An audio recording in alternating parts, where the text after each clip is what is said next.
mga players natin. So, and then maganda din kasi yung depensahan dito na itong dalawang team na ito.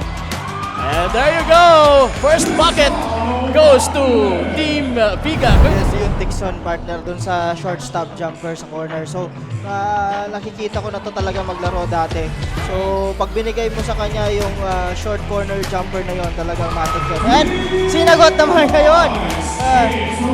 Ito ni James Obalde on the other side. Kailangan na always be prepared for a pass. Bernardine fakes, dumiretso sa loob, and why not? And there you go. That's James Carl Ubalde.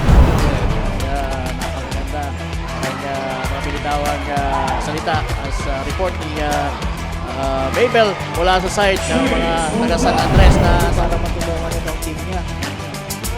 ayan. Outlet pass, number 13 from the side. Yes! Yan si James Obalde. Hitting malinis na depensa yon. Borbe to Okray. Okray now. Balik sa corner. Another 3-point shot!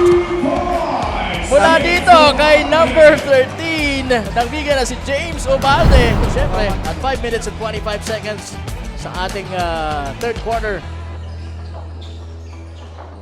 Obalde. To Borbe. Borbe. Yan. Sinasa kay Borbe. Borbe. Malamya yung tira. After that turnaround. Balik ngayon kay Obalde ang bola. Long 3! Pasok! Grabe tong si James Obalde. 61-60. Ganon kabilis ang mga pangyayari.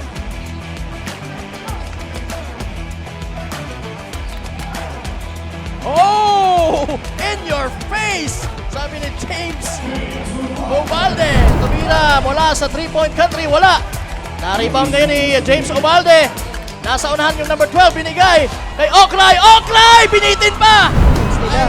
So pag hindi nag-capitalize, walang tumatakbo pababa. So ang ginagawa naman nitong Viga, talagang pinupush forward nila yan. So baliktad na yung nangyayari. Kanina yung gumagawa ang sana. Lloyd Jefferson Borbe. Sabi niya, set tayo. Ayan, 9 seconds to shoot. Obalde. In front of him is Dixon. And he was called for a traveling violation. Good defense on the part